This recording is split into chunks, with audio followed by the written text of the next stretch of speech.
Buenas noches, licenciado Milcio Mejía, Milciades Mejía, pero Milcio para nosotros. Es un placer inmenso tenerte acá en este programa Ecos de la Provincia TV en su sección Hombres y Mujeres de Éxito.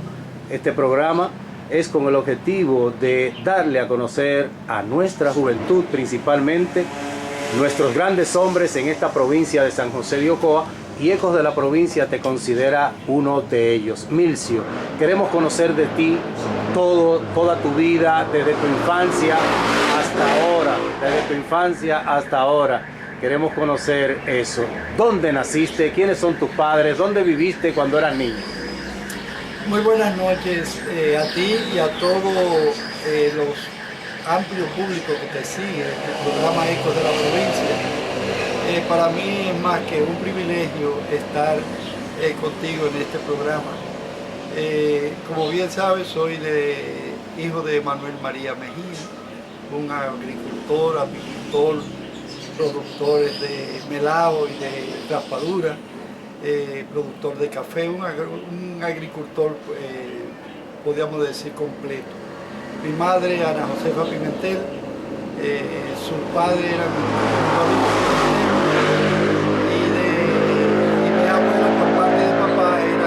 Barón Mejía, por eso a papá le llaman Manuel Barón. Nosotros es una familia que nacimos en lo que es hoy la Majagüita, que es el vaso de la presa de Higüey, o sea que ya la casa de nosotros y las propiedades de papá quedaron bajo agua. Los amigos siempre me relajan y me dicen que yo no puedo exhibir un lugar porque ya está abajo de agua. Salí de la Majagüita, como le llamábamos, a los 5 años porque mi mamá decía que no podía criar a sus hijos analfabetos. Y en aquella época, en el año 1957, ya yo tenía 5 años, yo nací en el año 1952, un 10 de mayo. Mi mamá decía que no iba a criar sus hijos brutos, que tenía que mudarse para San José de Ocoa. Fue una lucha de sus padres, porque vivía un poco acomodado y decía que si veníamos para el pueblo íbamos a pasar mucho trabajo. Mi mamá, con una visión extraordinaria, Dios la tenga en gloria, y papá decían que aunque pasaran trabajos, él trabajando en el campo, cultivando la tierra, y mamá lavando, planchando y limpiando café, como así fue, no iba a dejar que nosotros pasáramos hambre. Fuimos una familia muy pobre, pero con un ejemplo familiar muy fuerte. Nos puso a la escuela. Recuérdate cuando Trujillo no podíamos entrar a la escuela antes de los 7 años, y cuando nosotros llegamos al pueblo yo tenía 6 años y medio, ya abrían las clases. Lo que hoy la escuela Lucio Seba Pellerano, que antes era la escuela Julia Molina. Ahí pues mi mamá habló con un inspector. Mi mamá siempre fue muy despierta. Se dio cuenta que el inspector estaba de visita en la escuela y fue y habló. Y pude entrar a la escuela a los 6 años y medio.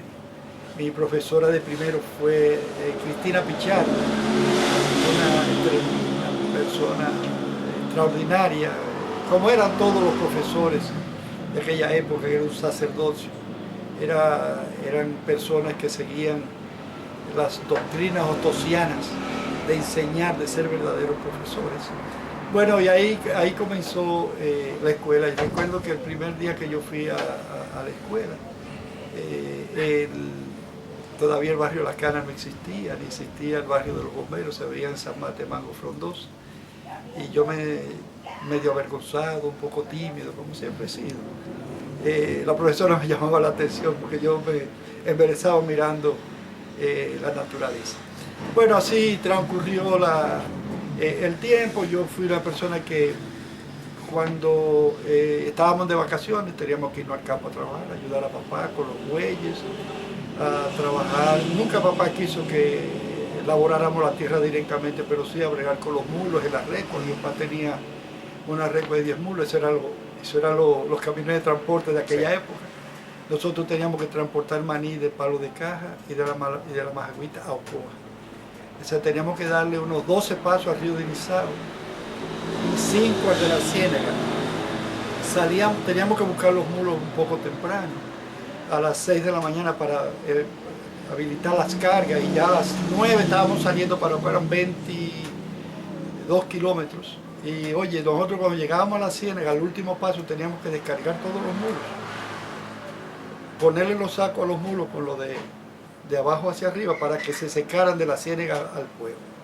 Un trabajo doble porque teníamos que hacerlo, porque si no, cuando llegaba, el maní llegaba con humedad, entonces tendríamos que pernoctar y secar el maní, la manicería, era una odisea. Entonces todo eso lo hacíamos, pero siempre ya el año escolar era las escuelas. De ahí pues entonces nos hicimos bachiller en el año 71. Nunca negociaron sus padres con lo que fue el trabajo como jóvenes, niños, ¿verdad? Trabajo infantil en ese tiempo, en los campos, con la escuela. Nunca negociaron los padres. Nunca. Eso era sagrado. Eso era sagrado. Solo era en vacaciones. En vacaciones. Eso era sagrado. Pero uno, como era de campo, le gustaba el campo y quería ir al campo a compartir. Y se hacían las labores agrícolas. Yo pienso que nosotros estamos adoptando leyes de otros países, y yo pienso que el trabajo, no el trabajo de fábrica, el trabajo duro para un niño, pero sí las faenas de la casa ayudan a formar los niños, ayudan a darles fortaleza, a darles responsabilidad y a darle valor a lo que se gana. Y yo pienso que eso es muy importante, y eso fue muy importante. El ejemplo familiar, mira, yo debo decirte que la familia es el centro de la organización, de la sociedad. Yo tengo dos ejemplos. Una vez mi mamá me mandó a comprar un conito de hilo, donde Sajía, ahí en la calle Duarte con 27 de febrero. Por coincidencia, antes de llegar a la acera, yo encontré un conito de hilo blanco, pero lo encontré sin el plástico. Alguien se le había caído, obviamente. Yo lo cogí, lo llevé a mamá con el dinero. Yo vivía en la calle San José número 10, ahí cerca de la calle San José con 27. Yo le llevé ese conito de hilo a mamá y dije, mira mamá, yo me encontré, pero lo hago como una cosa infantil. Mira mamá, 10 centavos y el hilo. ¿Y qué hiciste? No, yo me lo encontré. Mamá no me dijo nada, me dio un buen pescozón como le da a los niños. Váyase y tráigale el hilo. Eso me marcó a mí como niño, porque me dije, bueno, las cosas se hacen como tiene que hacer. Y eso fue para mí, además de todo el ejemplo de la juventud de esa época, que siempre las ideas eran para superarse, y las travesuras que hacíamos, como todo juventud lo hacía, pero unas travesuras bien sanas. ¿Te gradúas de bachiller? Me gradué de bachiller con un grupo de una generación muy buena de ocobeños que después descollaron en Santo Domingo. Voy al colegio universitario, pero yo no tenía dónde ir, no teníamos dónde ir. Entonces, en ese tiempo, en el año 71, se había fundado la Asociación de Ocobeños en Santo Domingo. Ellos nos consiguen una habitación, una casa, y ahí nos alojamos. Teníamos que limpiar, la familia nuestra tenía que hacer algún aporte. Nosotros con el pueblo de Ocoa también buscábamos colaboración, y todos los semestres teníamos que brindarle un informe a Ocoa de las notas que sacábamos y un informe financiero. ¿Eso estamos hablando del local que estaba en la Juan Alejandro Ibarra o estaba antes en la Juan Alejandro lugar? Ibarra, 224, cerca de cementerio. Correcto. Luego yo pasé a ser directivo de la asociación, pasamos a Cristo Rey, dimos muchos tumbos hasta donde está hoy, cerca del Faro Colón, que hay 2 apartamentos. Fue un trabajo arduo de muchas personas. ¿Qué te dedicas a estudiar en la universidad? ¿Qué ocurre? Yo la idea mía era estudiar agronomía, pero los recursos financieros, la carrera me tomaba mucho tiempo y nosotros no teníamos recursos.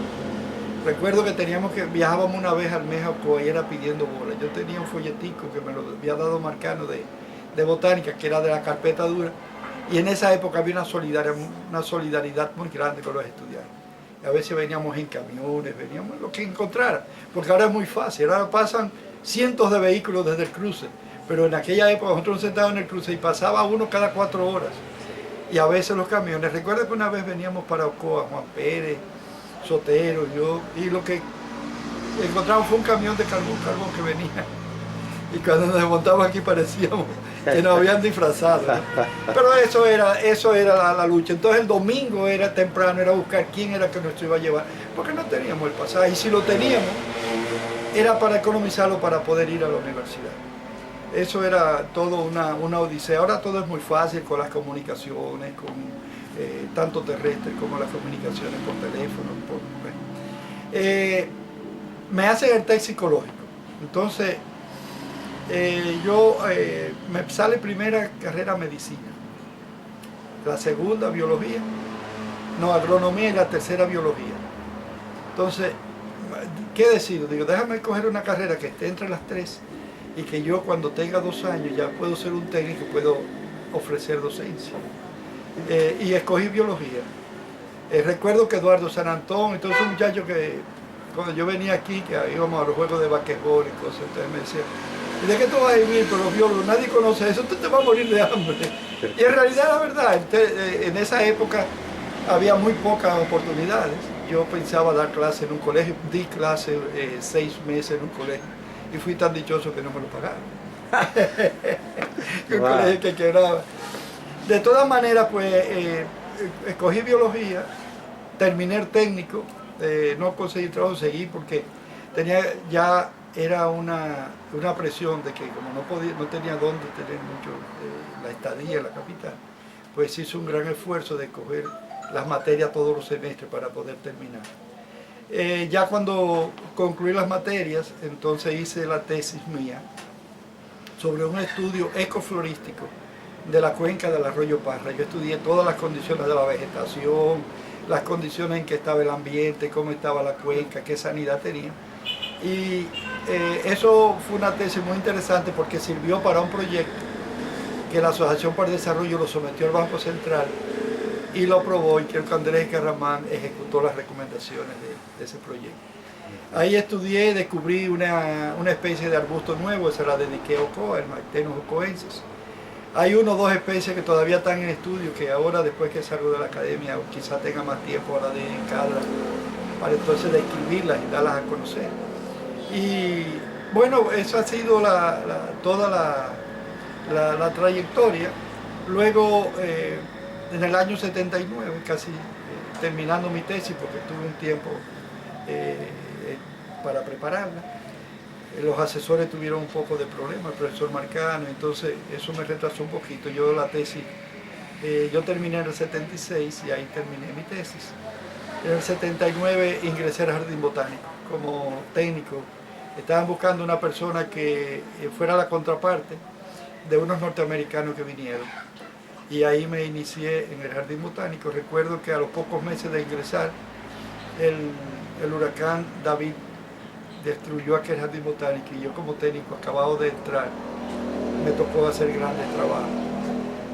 Y por coincidencia, cuando me hacen director en el 96, 97, ya en el 98 viene el huracán Yori, también lo desbarata y tuve también que asumir las responsabilidades.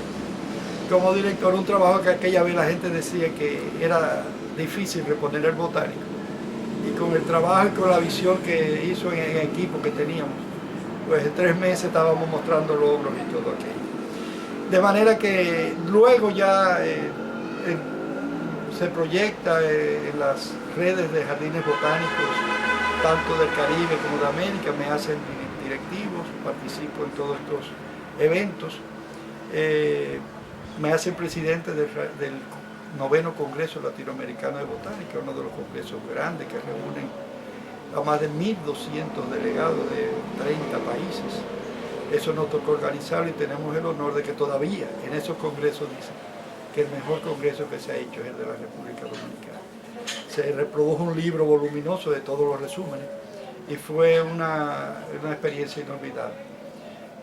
Luego, cuando salgo del botánico, que pido mi reemplazo de manera voluntaria, porque yo decía que el subdirector que había, si yo no me moría, no iba a ser director y yo no me iba a morir ahora. Sugerí y entonces él me reemplazaron y lo pusieron ahí. De ahí paso como vicepresidente de la Academia de Ciencias en 2 periodos. Y cuando se presenta en el 2011 la candidatura, yo dije que si no era una plancha única, yo no participaba. no iba a competir con compañeros por un trabajo. Así se hizo y entonces me eligieron unánimemente como presidente y ya usted ve los resultados. Ahora estoy concluyendo el segundo periodo. Los estatutos impiden una segunda reelección y yo tampoco, a sugerencia de muchos de que debía continuar, y yo soy muy institucionalista. Le dije que no, que hay que darle oportunidad a otro para que se proyecte y que también uno hace su papel y que el otro haga el de ellos. O sea, de manera que en esa tesitura estamos. ¿Ya hay un nuevo presidente de la Academia de Ciencias? Ahora hay un nuevo presidente que era el vicepresidente que me acompañó en los dos periodos. Fíjense que se hizo un proceso electoral muy transparente, muy unitario, igual que el primero vi. Yo pedí a la membresía que hiciéramos una plancha de consenso para que la academia siguiera dando ejemplo y así se hizo. Hubo una elección el 18 de noviembre, todo correcto, y ya hubo un traspaso de manos. Milcio, ¿ha estado usted impartiendo docencia en algunos centros de altas, de diferentes universidades aquí o fuera del país? Yo fui profesor de ITEC y fui profesor también de la Universidad Autónoma de Santo Domingo. Cuando salí a hacer la maestría en Mayagüez, ahí también yo fui el instructor de práctica del mismo grupo en que yo estaba. El profesor daba su teoría y yo era el que impartía la clase, aún siendo parte de los alumnos, por un año completo. Luego que ya regresé a Santo Domingo, pues entonces ya la carrera de biología son muy limitadas, habían demasiados profesores, no habían cupos. Me dediqué más al trabajo del botánico y al trabajo de investigación y de dirección de la revista científica del jardín, la revista Mocosua, de la cual durante mi gestión se produjeron unos 9 números de mucha calidad. Lo mismo que hemos hecho en la academia con una serie de publicaciones extremadamente interesantes, como fue la última revista que sacamos sobre la cordillera central, Madre de las Aguas, que le voy a donar una para que la tenga. También un libro sobre hostos que publicamos, que fuimos a poner a circular ahora en Mayagüez en el aniversario del nacimiento de Hostos. De manera que hemos estado en todas estas gestiones. Fui electo por 2 periodos consecutivos como parte del Consejo Directivo de las Academias de Ciencias de América, o sea, de la IANAS. Un trabajo que ellos lo evalúan como muy positivo y para nuestra academia fue de mucha proyección también. O sea, de manera que hemos tratado de jugar un papel airoso en todo lo que tiene que ver con el quehacer profesional. Algo que debo decirle, Casado, es que en todas mis acciones he tratado de ser ético, institucionalista y hacer las cosas bien. Y debo decirle, no por hacerlo sentir bien a usted y a los que me están escuchando. Siempre pienso en que OCOA debe estar en primer lugar y que el nombre de OCOA se proyecte por las acciones de nosotros. Milcio Mejía es conocido por, podríamos decir, todos los dominicanos, muy especialmente por sus coterráneos aquí en San José de Ocoa.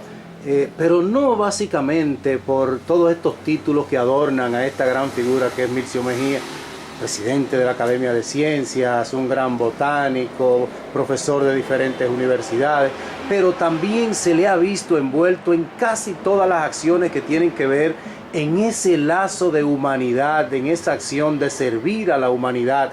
¿Qué le mueve a usted a ser solidario con la gente pobre? Porque en cada ocasión que se le ha necesitado aquí en San José de Ocoa, usted ha dicho presente en todas. Bueno, es que las raíces, el origen de nosotros, las raíces pobres, nosotros siempre yo le digo, hemos salido del subsuelo, no del suelo, sino entonces uno conoce las necesidades de la gente y uno tiene como esa deuda de gratitud con el pueblo de Ocoa, que sin esa ayuda que hicieron a la Asociación de Estudiantes y esa solidaridad, yo pienso que nosotros no pudimos haber hecho a dónde llegamos. Entonces es una forma de uno devolver un poco, eso es muy poco lo que uno devuelve en base a lo que uno ha conseguido. Entonces ya con esos ejemplos que hemos tenido, los ejemplos de los padres, el ejemplo del padre Luis, que tuvimos al lado de él por tanto tiempo trabajando en todos esos proyectos comunitarios, trabajando con los estudiantes. Eso nos ha envuelto y para nosotros eso no es un trabajo, es para nosotros una actividad más de la que uno hace.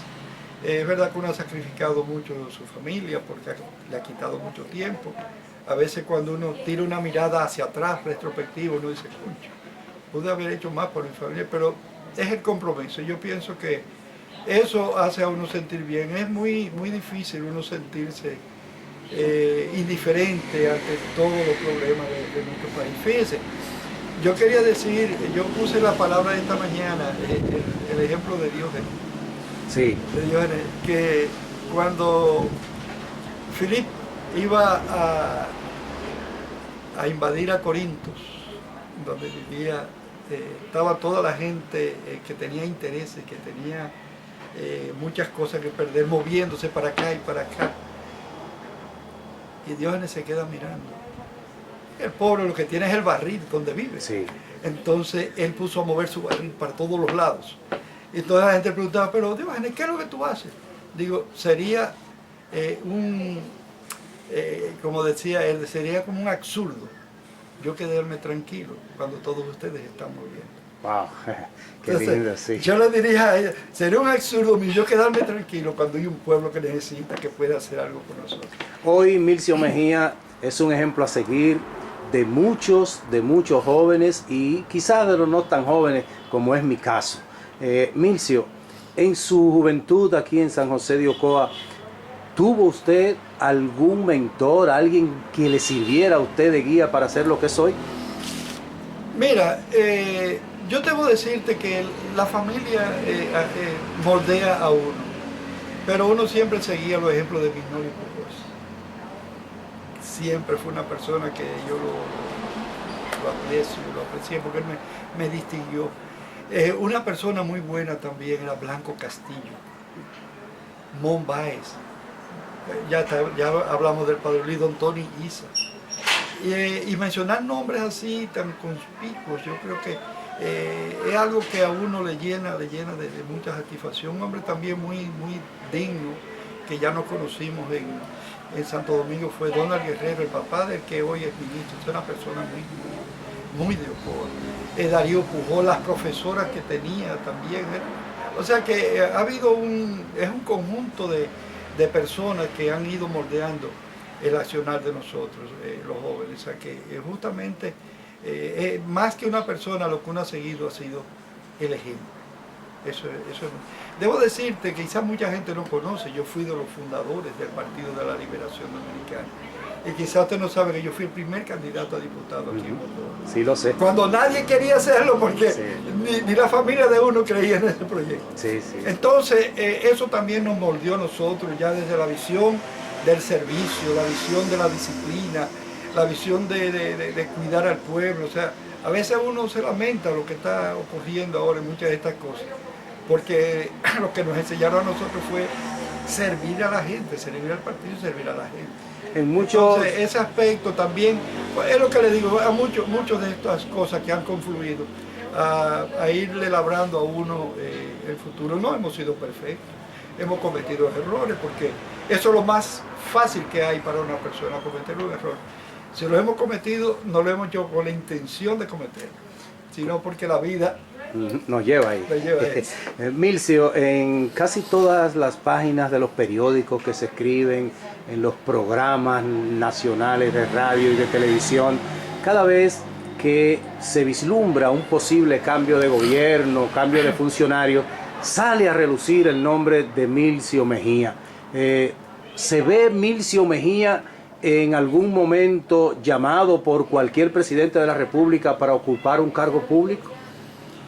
Mira, yo tengo una posición que yo siempre he tenido. Yo he tenido muy buenas relaciones con los presidentes. El presidente actual, el compañero Danilo Medina, fuimos compañeros de la Comisión de Activistas del Sur, cuando el partido estaba comenzando. Danilo Medina, como me llama allí, es Milcio Mejía. Compañero de aulas también en la universidad, compartimos aulas por un año. Pero yo soy una persona que no busco. Yo soy Milcio Mejía, yo fui director del Botánico por una circunstancia que se dio. Había una lucha de los técnicos por mejorar esa institución y al llegar Leonel, pues cuando me subieron a mí para director, el primer asombrado fui yo, porque yo luchaba por mis cuestiones técnicas. Ahora se ha mencionado varias veces y yo tuve que aclarar que yo no estaba buscando pues. Te digo que yo soy una persona que le sirvo al país. Cuando estuve en la dirección del Botánico, ganó el PRD Hipólito Mejía y sin yo buscarlo me confirmaron. Yo no hice ninguna acción. Porque es lo que le digo, yo hago el trabajo y lo hago de manera institucional. Y estoy dispuesto a servir en cualquiera de las posiciones, pero no las busco. Yo pienso que desde donde estoy yo puedo hacer un servicio a la sociedad y no necesito estar en mi cargo. Yo pienso que el trabajo se puede hacer. Cómo no, Milcio, queremos también conocer el lado humano del personaje Milcio Mejía. Esposas, hijos. Sí. Mira, la esposa y yo tenemos 37 años de casados. Wow. Y tuvimos 9 de amores. 9 años, o sea que ya somos hermanos. Sí, 46 años juntos. Es una esposa muy maravillosa, muy firme, muy digna, muy inteligente. La inteligencia se le ha descubierto en los últimos años. Sí. Su visión. Tengo 3 hijos, un varón que es ingeniero de computadora, una hembra que es en hotelería y turismo, y otra, la hembrita más pequeña, es licenciada en Derecho Internacional. Tengo 4 nietos, 2 hembras y 2 varones. 2 están en los Estados Unidos, 2 están con nosotros, vivimos en Santo Domingo 2 y la hembra más pequeña vive en Houston. ¿Tu esposa? Es una familia muy unida, satisfecho porque logré el sueño de que cada dominicano de tener sus hijos profesionales. ¿Tu esposa es hermana de Omar Ureña? Tía. Tía de Omar Ureña. Y hermana de Nancy, la de Mané. Ok. Bien. Si nosotros fuéramos a preguntar a Milcio Mejía, ¿cuáles considera él que han sido la clave en lo que nosotros llamamos éxito? Que quizás usted no lo llame así, pero realmente usted es un hombre de éxito. ¿Cuáles serían las claves que usted podría decir por lo que usted llegó a ser lo que es hoy? Tener objetivos claros. Trabajar duro. Estudiar. Ser honrado. Ganar amistades. Tener el compañerismo con todos. No discriminar a nadie. Importantizar a todo el mundo, así ser el mendigo. Esa para mí ha sido, no diría la clave del éxito, no, la clave del cariño que yo noto que la gente me tiene. Y cuando yo vengo aquí a Ocoa, que vengo con gente de otros lugares, y ven que hay 2 por la calle, en todos los lugares, me saludan, entonces ellos me dicen, pues te conoce todo el mundo. Yo creo que yo soy de aquí. Entonces yo pienso que eso es, mira, la juventud, hay que decirle que estudien, que no se desesperen, porque es que la juventud ahora quiere tener todo lo que los padres y los abuelos han tenido en base a 30, 40 años. Ellos tienen que estudiar, tienen que prepararse, tener sus hijos con responsabilidad cuando los puedan mantener, amar a su esposa, querer a sus padres, a sus abuelos y tratar de ser ejemplo en el sector donde viven, porque eso ayuda a ser buenos ciudadanos y los buenos ciudadanos siempre quieren ser los mejores, aunque sean parte del montón. Y yo creo que eso es una clave. Esos son valores que todavía tenemos que seguirlos impulsando. La juventud ahora tiene mucho mayor posibilidades. Están en la era digital. Yo añoraría que esas computadoras hubiesen venido antes de yo entrar a la universidad. Quizá hubiese sido yo mucho más proyectado de lo que soy.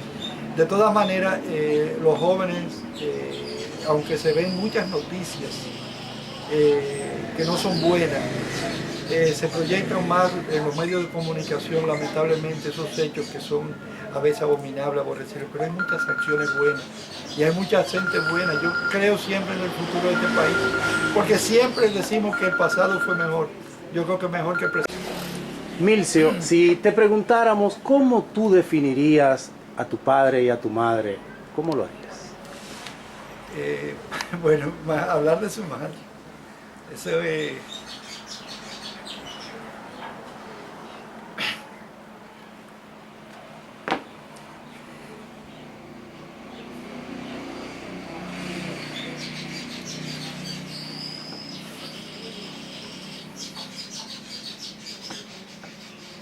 Quisiera tener la vida al lado.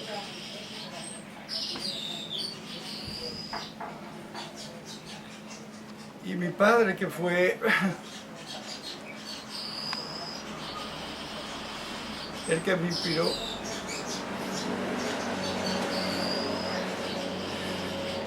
a estudiar biología, porque él, un agricultor, pero tenía conocimiento de la flora increíblemente y aún con muchos criterios. A veces yo discutía con él y decía, profesor, papá, Marcano me decía que tal flor las abejas daban néctar, y él me decía con esa propiedad. Dígale, profesor, que yo sé que él sabe mucho, pero se equivoca. Entonces, en algunas plantas, a veces yo le decía, papá, yo no veo diferencia entre los bejucos de indio. Yo sí, mi hijo, hay dos bejucos de indio. Mira, uno es morenito, con las hojas chiquitas, los frutos tal cosa, y el otro de hoja ancha. El que más se ve es el de ese de hoja ancha. Pero algo muy importante, la floración es distinta. Una viene en los meses de octubre, noviembre, y el otro, o sea, me daba unas explicaciones. Y él era una de las personas que yo buscaba como referencia para los nombres vulgares cuando estaba haciendo la tesis. Y él me acompañaba en las excursiones. Y me daba, pero me daba una lección. Por ejemplo, yo decía que un agricultor completo. El viejo mío tuvo la dicha de bregar siempre con dulce. Después de su agricultura, del maní, del café, de las habichuelas, entonces bregó con caña. Él tenía un trapiche, un alto productor de mieles, y después que la industria azucarera con la rapadura bajó de precio, pues eliminó eso y comenzó entonces con la miel. Y se hizo un apicultor, al tal caso que muchos aquí le dicen Manuel Abeja. Es pena que ahora mismo, con una glaucoma ya a los 98 años que tiene, perdió la visión, pero sigue con un estado de ánimo excelente, envidiable, con una mente más clara que la mía. Y él una vez, la Junta para el Desarrollo trajo un técnico italiano para entrenar a los apicultores dominicanos sobre las abejas. Y con dos preguntas que el papá le hizo al técnico, lo dejó con la boca abierta. Y le dijo, usted es que va a impartir las prácticas, yo solamente lo voy a observar. O sea, porque tiene una inteligencia natural y una visión de la apicultura extraordinaria. Entonces, mi padre, que no fueron personas más que alfabetizados, una inteligencia natural increíble y un dominio de todo lo que hacer casero. Mi papá es prácticamente un veterinario, porque hace todo lo de los animales lo hacía. Y para bregar con los mulos, le tenía un cuidado extraordinario. O sea que fueron dos viejos que nos dieron un ejemplo imperecedero, realmente imperecedero. Bueno, Mircea, ya... Mi mamá tenía la facultad, y perdona que le interrumpa, Sí. que se recordaba de la fecha de nacimiento de todos los hijos, de todos los nietos, de las esposas de los hijos, de la esposa de los nietos. Eso era increíble, ni que la tuviera en una computadora. Y cuando cumplía años, la primera que llamaba era ella. O nos decía, recuérdese que fulana cumple años. Esos son detalles, tan cosas. Y en el arte culinario, pues sabía hacer de todo. Me enseñó a mí a hacer todos los tipos de dulces. Venga, que usted tiene que aprender. O sea, todo ese tipo de cosas. Venga, que usted tiene que saber doblar una camisa. Mire, la camisa se dobla así, se plancha así. O sea, era toda una educación hogareña que usted no se hacía dependiente de nadie, sino usted podía ser independiente. Y en los países como los nuestros, la gente tiene que saber hacer todo eso. Claro tiene que que sí. saber eso. Así es. Mircea, por último, ya el tiempo apremia. Este programa Ecos de la Provincia, en esta subsección Hombres y Mujeres de Éxito, aquí en San José de Ocoa, se siente más que agradecido, con un alto grado de honor de tenerlo a usted como invitado en esta noche. Quisiéramos que ya finalmente usted le pueda enviar un mensaje a toda esta comunidad de San José de Ocoa, muy especialmente a esos jóvenes que necesitan de una bujía inspiradora que le muestre que siempre hay tiempo para todo, que siempre hay que hacer, que siempre hay que seguir estudiando, buscando para llegar a la meta que uno se proponga.